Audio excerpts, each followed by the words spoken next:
Hola a todos nuevamente, ¿cómo les va? Estamos en el podcast número 4 de esta serie de podcasts dedicados a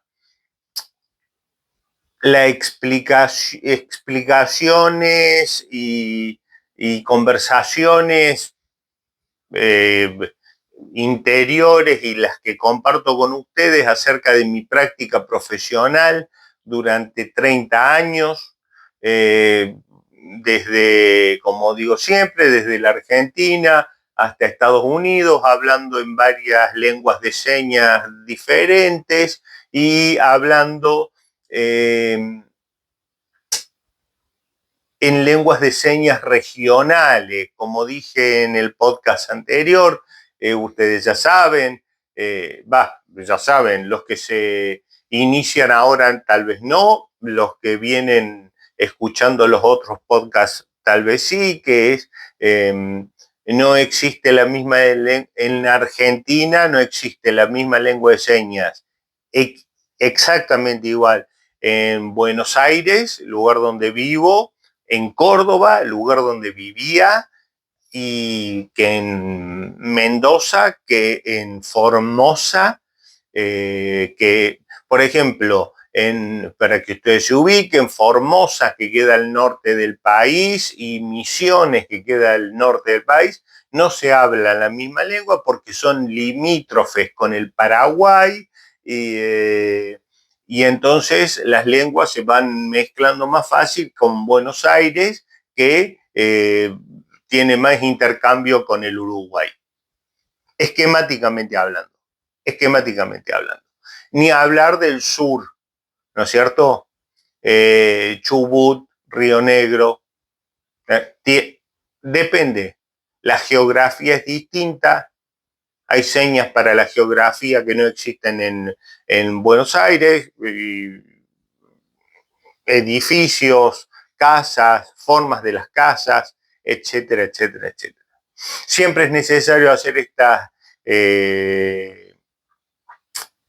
distinciones para las personas, como introducción para las personas que no han estado en contacto con personas sordas ni con la comunidad sorda. Bueno, vamos a lo siguiente. Como en los 3 podcasts anteriores, he preparado el cuarto,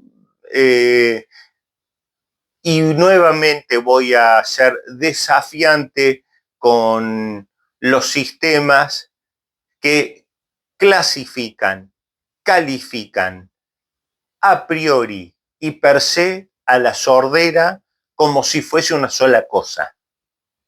Y que, vuelvo a decir, que intentan a partir de esa premisa que la sordera es igual, ¿no? Todos los sordos son, sería, ¿no? Lo que van a intentar es pensarlo como como una enfermedad, como algo que está mal, como algo que hay que arreglar, como algo, arreglar quiere decir, bueno, esto lleva audífonos y a partir de los audífonos, esto dice el sistema profesional médico, fonoaudiológico, psicológico, no todos, pero es lo que está dicho. A partir de esto vas a poder escuchar, vas a poder, y tu vida está solucionada. Entonces, mi desafío en este podcast, como en todos los otros, va a ser que el concepto de tu vida está solucionada.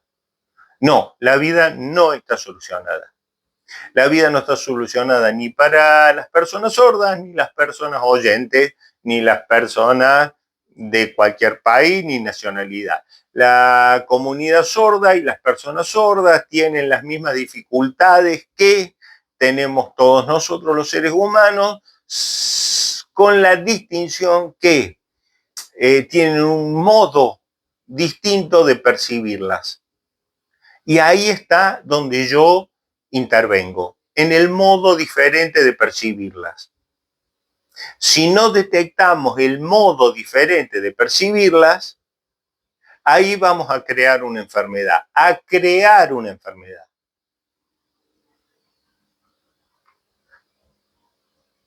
Si no estamos atentos a los detalles de cómo es percibida, ahí vamos a crear una enfermedad. ¿Cómo se crea esa enfermedad? En los diálogos que tenemos con las personas sordas, ¿sí? Y vamos creando conversaciones que son adquiridas por la persona sorda, creyéndose menos que, percibiendo una discriminación. Es una seña muy común: me discriminan a mí, me burlan a mí, yo no soy tonto, yo no soy de baja inteligencia, etcétera. Esto es muy común, muy común y muy razonable, muy común y muy razonable. Para comenzar, hoy voy a tener algunas cosas que son leídas en un libro que se llama El poder soberano y la nula vida, de Giorgio Agamben. Dice, siguiendo a lo que vengo relatando recién, ¿no? El concepto de vida sin valor, entre comillas, o indigna de ser vivida, se aplica ante todo a los individuos que, a consecuencias de enfermedades o heridas, deben ser considerados perdidos sin posibilidad de curación y que, en plena conciencia de sus condiciones, desean absolutamente la liberación, dice, y han manifestado de una forma u otra ese deseo.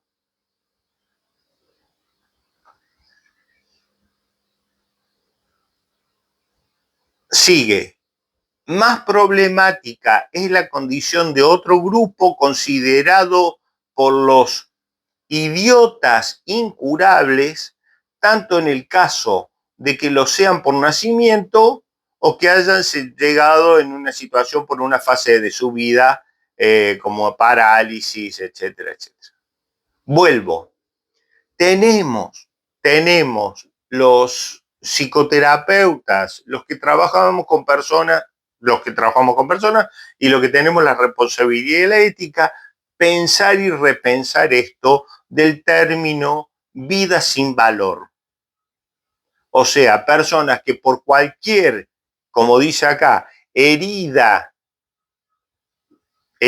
puede ser la sordera, ¿no? Herida. O, como dice luego, idiotas incurables, así se los llamaba antes también, en la legislación, ya no ahora, por suerte. Bueno, también va de la mano con la lucha de otros movimientos, LGTB, sordera, ceguera, etcétera. Es la lucha de muchos movimientos, siglo XX, siglo XXI, que luchan por sus derechos. Y acá ya esto no es usado hoy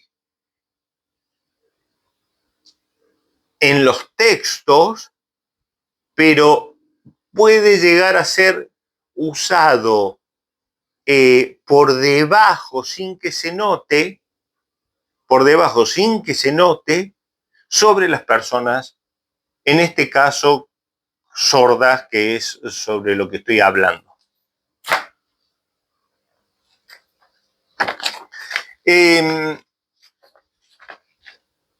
Bueno,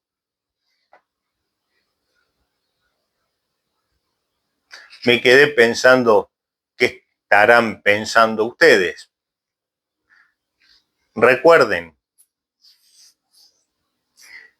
en mi sitio que se llama, que sale después escrito, gustavorubinowicz.ar, que es mi página, va a haber un link donde ustedes pueden opinar sobre, preguntar, opinar sobre de lo que estamos hablando.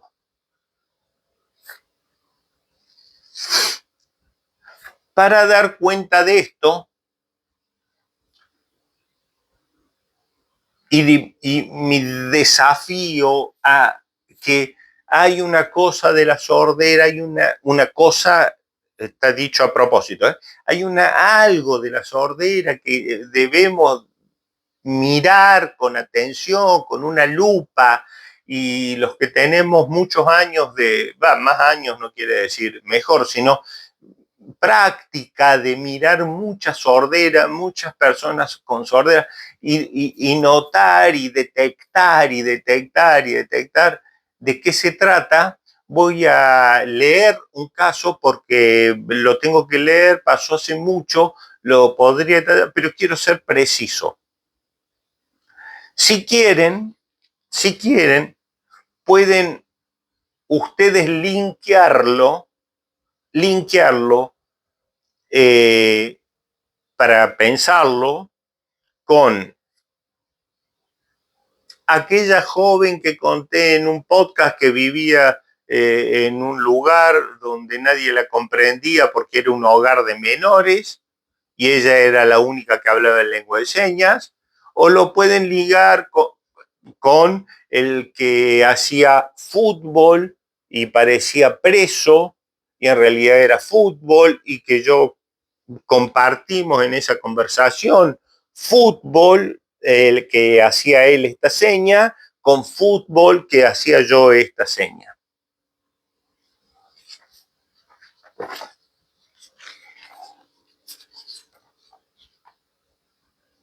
Ok.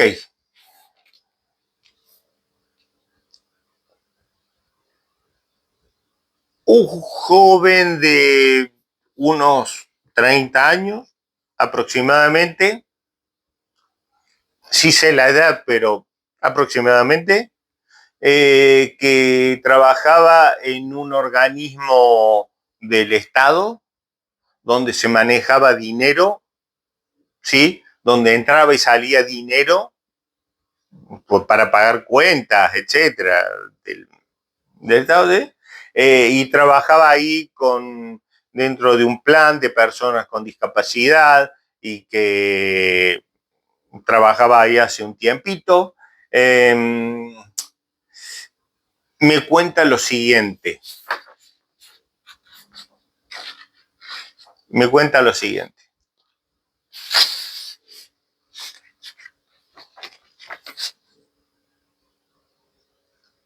Dice, lo voy a leer y después puedo hacer algunas señas para que ustedes sean más, que sea más fidedigno y ustedes puedan observarlo. Dice él, en lengua oral, no en lengua de señas. Me habla, bla, bla, bla.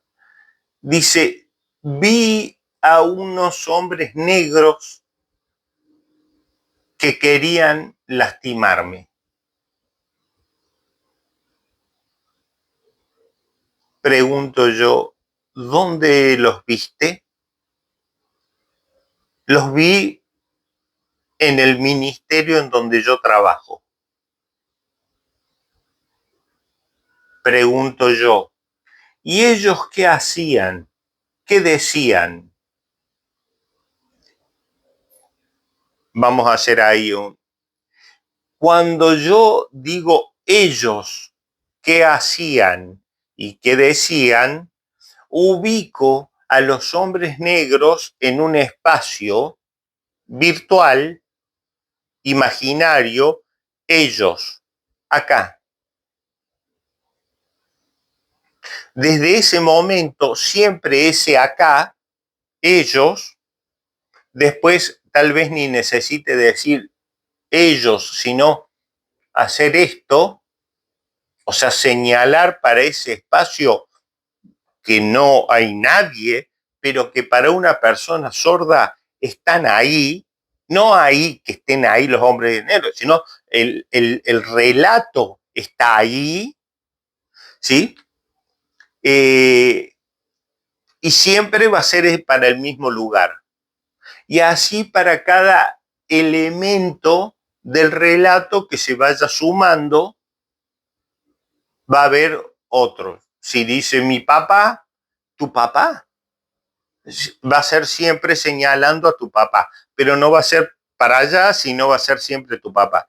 Y eso le pertenece casi siempre solo a la sordera, como fenómeno general. Digo incluso para una persona que habla en lengua oral. Sigo. Y ellos que decían, dice, no hacían nada, no hacían nada. También vi estrellas y algo como si fuera agua.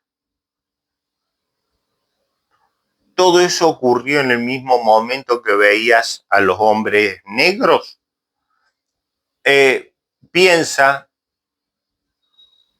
no, yo 2 veces vi a los hombres negros, 2 veces a los hombres negros, y solo una vez a las estrellas. Y le digo, ¿y el agua cuántas veces? Y me dice, no era agua, era como si fuese agua, pero no era agua. Yo, ahí abran, ahí esto es clave. Yo pregunto, las estrellas, y hago estrellas espontáneamente como algo que brilla y titila, ¿no? Las estrellas, y las ubico arriba, obvio, las estrellas están por arriba de mi cabeza por lo menos, las estrellas, ¿qué pasaban con ellas? Pero la hago titilando en el espacio. Él me interrumpe y me dice, no, las estrellas no titilaban, las estrellas no titilaban. Más adelante,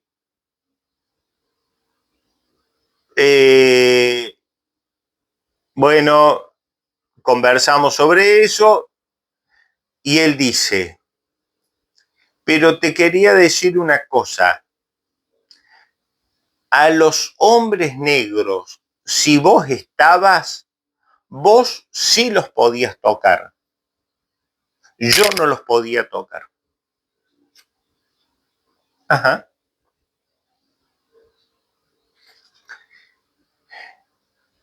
Más adelante, en otra sesión, pregunto, ¿volviste a ver a los hombres de negro? Me dice, sí, volví a verlos. ¿Cuántos eran? 3. 3, sí. ¿Dónde los viste? Los vi en el garage de mi casa, a través de los vidrios, estaban en la vereda, en la calle. Ajá. Y estaban mirándote, estaban adelantándose, no, estaban quietos y estaban mirando para mi casa. Uh-huh. ¿Te asustaste? Un poco. ¿Estás preocupado por eso? Sí.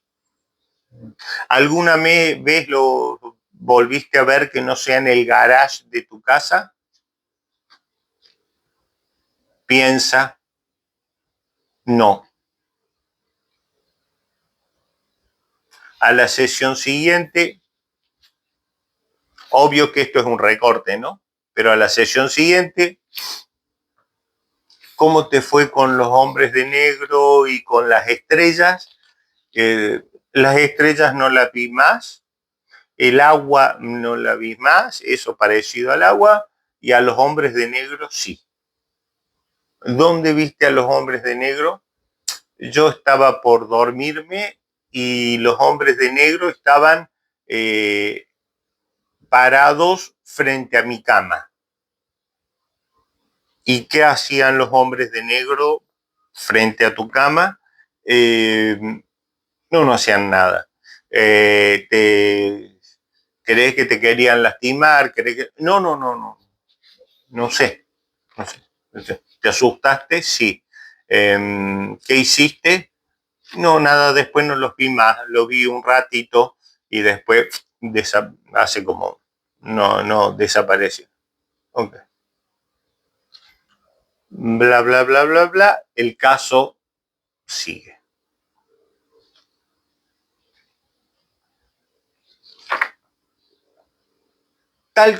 Punto. Tal como decía antes, esta entrevista no se parece ni a la entrevista previa, ni a la de todos los sordos, ni a mí usando el mismo modo de conversar en todas las entrevistas. Lo que sí puedo dejar claro es que yo intento co-construir con él un relato en la entrevista, ¿sí? Y que con la que debo estar atento para colaborar de manera honesta con este joven, sin pensar que lo que está diciendo es ni llevarlo rápidamente a una psicosis como diagnóstico, a un delirio como un diagnóstico, y estar presente, estar en la sesión y estar presente para que él se sienta más a gusto, pensando a priori que si esto se extiende en el tiempo hay que revisarlo, y si no, son cosas que a nosotros los seres humanos nos puede pasar. Otro punto sobre esto es que esta entrevista se conversó en español oral siempre, ¿sí? Siempre, pero en cualquiera de las circunstancias lo que se garantiza es que la conversación sea visogestual, aunque sea en lengua oral. Visogestual, ¿qué quiere decir? Que los hombres de negro están ahí, las estrellas están ahí y el garage, tengo varias, ¿sí? Es al frente. ¿Sí? ¿Correcto? Lo estoy haciendo con las manos, pero son señales que allá, al frente, arriba, y siempre van a estar ahí. Lo visogestual suele estar presente siempre.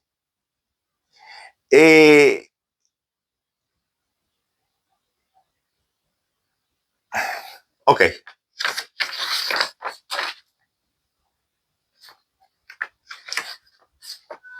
Me pregunto entonces,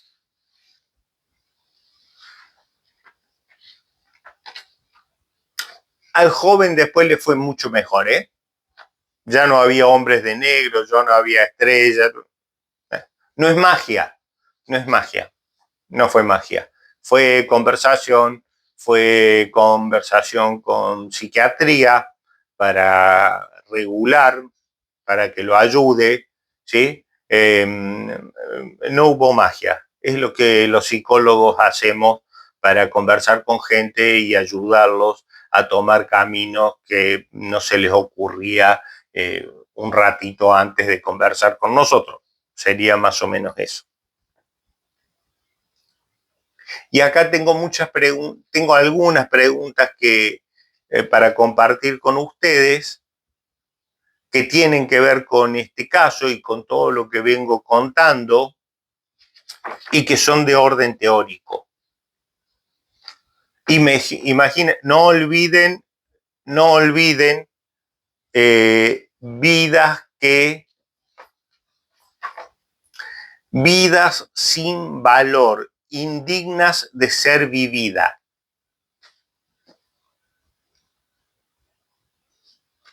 Sobre la espalda de las personas sordas muchas veces recae esta conceptualización.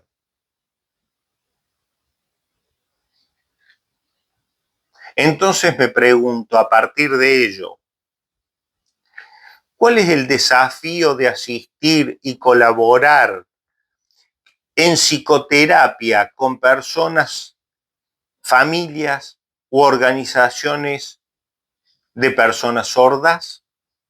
¿Cuál es el desafío? ¿Cuál es la similitud o diferencia respecto a los lineamientos, los marcos teóricos de la psicología general? En mi caso particular, a las ideas dialógicas de Tom Andersen, de Schotter, de Lino Guevara, psicoterapeuta argentino, Marcelo Pan, etcétera. Digo nombres para que si ustedes quieren pueden ir a buscarlo, que no es que yo estoy apoyado sobre ideas mágicas que se me ocurren a mí, son de conversaciones y de lecturas que he tenido, ¿sí? O sea, vuelvo a leerla. ¿Cuál es la similitud o la diferencia que tiene el tratamiento con personas sordas de todas las ideas de estas personas, de estos autores y psicoterapeutas que yo les he contado respecto a la comunidad sorda? ¿Es tan distinto? ¿Somos extraterrestres? ¿Cuáles son entonces las especificidades que observo desde hace 30 años en la práctica psicoterapéutica en mi consultorio, en las escuelas y colaborando en diferentes instituciones del Estado? Hay especificidades sobre el tratamiento de las personas sordas. A priori yo diría que sí. ¿Cuál es la importancia de pensar esta temática desde la psicoterapia en general y las psicoterapias colaborativas en particular sobre una población compleja, tanto por su homogeneidad, las personas sordas, como por su heterogeneidad, las particularidades que dentro de la comunidad sorda hay? No todas las personas sordas son iguales, son absolutamente diferentes una de otra, comparten rasgos en común dependiendo el contacto que hayan tenido, etc. Es posible, última, es posible, esta me interesa mucho,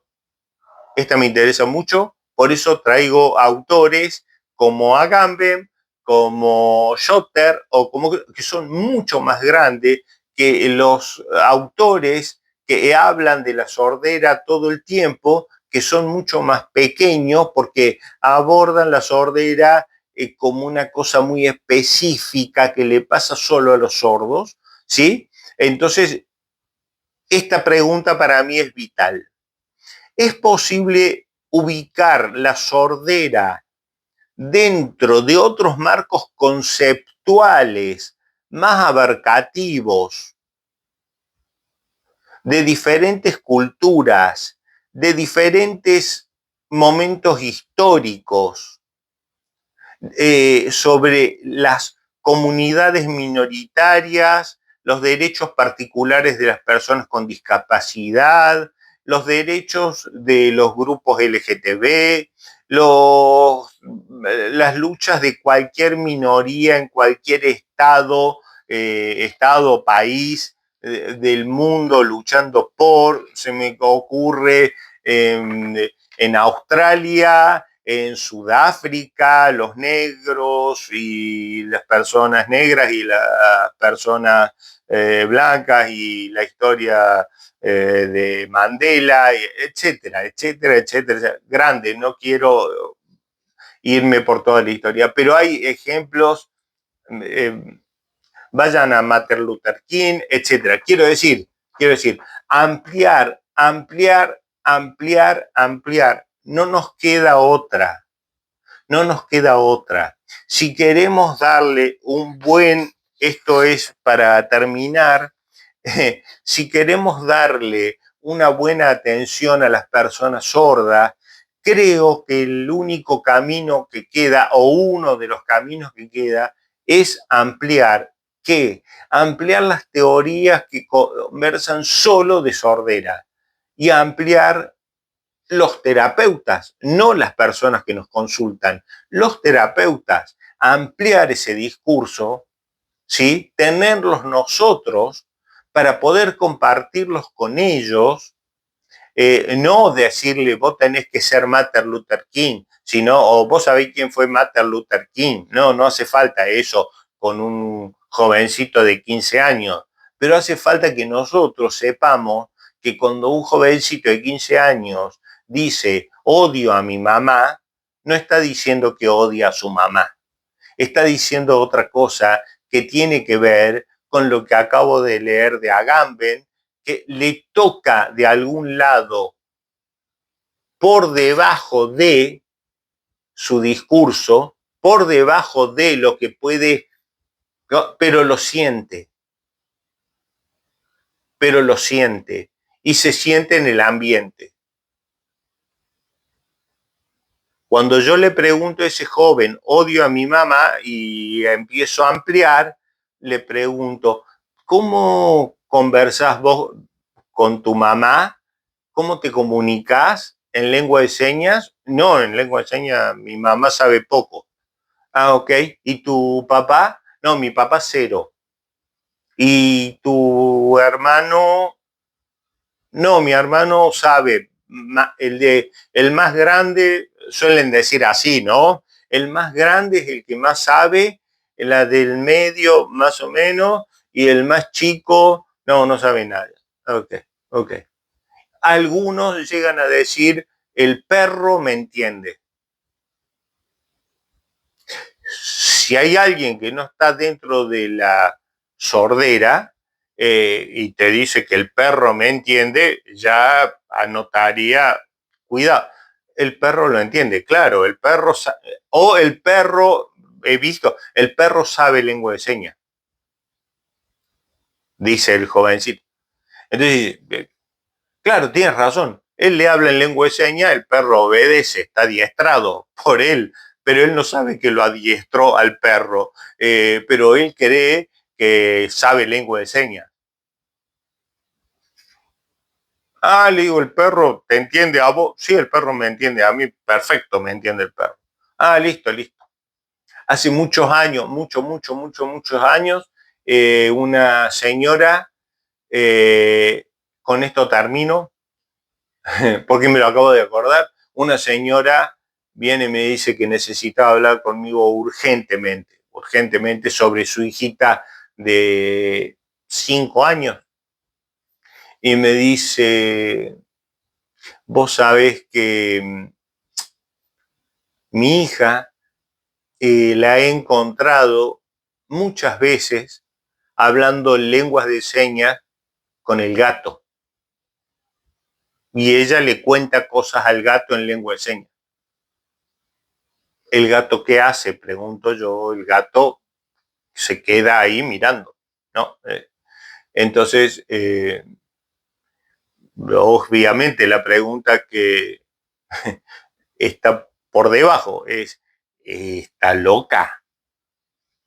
¿Está loca? Bueno, mire señora, ¿qué hace su hija? Tomo otras precauciones para saber si sí o no, qué otras cosas hace. Tenía una vida normal, de una niñita de 5 años normal, iba al colegio, tenía amigos en la escuela de sordos, bla, bla, bla, bla. Lo único que no tenía en su casa es con quién hablar. ¿Y con quién hablaba? Con el gato. ¿Quién prestaba atención? El gato. Muy importante. Las personas sordas necesitan mirarse y el gato la miraba y el perro te mira y entonces tu papá te mira un ratito corto y eso es muy importante para sentirte que ese tiempo corto, por lo menos con el gato, es más largo y parece una conversación, ¿no? Bien, como verán, las ideas son desafiantes que tengo respecto a lo que es normalidad y lo que no es normalidad dentro de la comunidad sorda y a tener cuidado con la idea de vidas que merecen ser vividas y con vidas que no merecen ser vividas y qué hacemos los profesionales y las familias con eso. ¿Ok?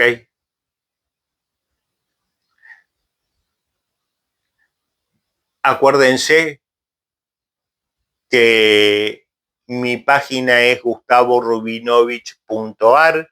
Allí pueden anotarse. Dentro de poco va a haber unos folletos que van a tener ciertas guías y más adelante va a haber un libro eh, que está armándose. Les mando saludos a todos, nos vemos.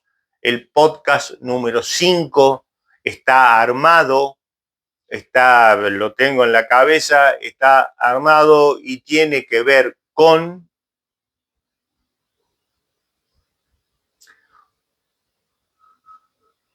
un joven de unos 35 años que tiene una dificultad en un ojo, o sea, tiene un ojo cerrado y uno abierto, ¿sí?